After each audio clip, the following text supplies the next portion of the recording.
Don't stop moving now. If you see something you like, you better move up and go get it. That's exactly what the Steelers do as they make a trade here with the Patriots, the 14th overall selection heading to the Steel City. The Patriots moving back 3 spots and acquiring the 120th overall pick.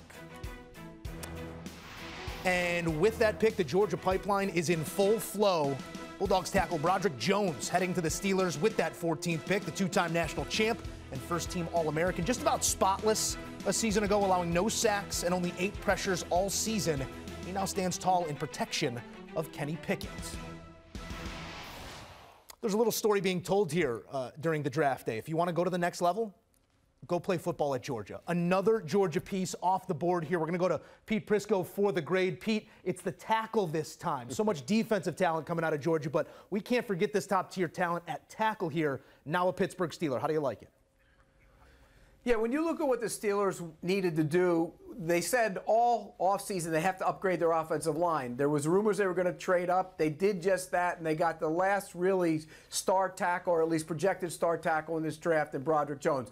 I love Broderick Jones. I think his upside might be better than all the tackles in this draft class. He's a long, athletic kid. I think he's going to fill out and get stronger. He can really move. Pittsburgh needed to upgrade the offensive line. They did it. I like the pick, B+.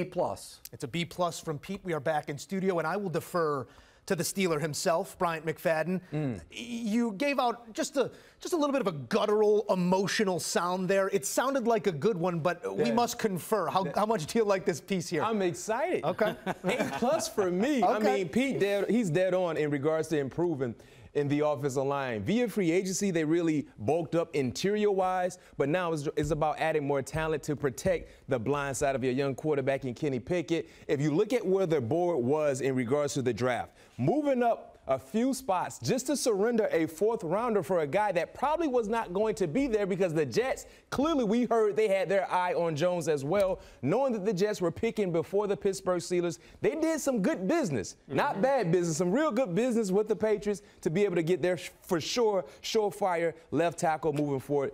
Big-time move by Omar and his staff.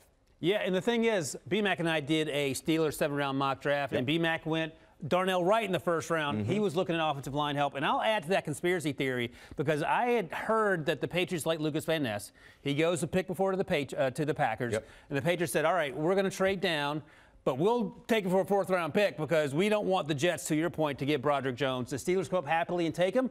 Dan Moore Jr. has been serviceable in 2 years as a left tackle, but he's a 4th-round pick. There's a huge difference between round 1 and round 4, especially at that position. And Joe, Steelers fans are already calling it picket fence, because you got to protect your dude. And Broderick Jones, and Pete noted this, he's raw, but the athleticism is off the charts. And he may not be better than Paris Johnson Jr. next year, but check back in 3 years, and you might be thinking this was a steal of the draft. Mac, you still got that 305 number, the area code? You still 305? No, 850. 850. Well, Broderick, if you get an 850 answer, it's our guy Mac. He just wants to say hello. Here's a look at the season that was. And I mean, doesn't get a whole lot better. A couple rings on his finger, bringing a championship pedigree to a city that knows a whole lot about it. 449 snaps, no sacks, and looking to keep Kenny Pickett upright.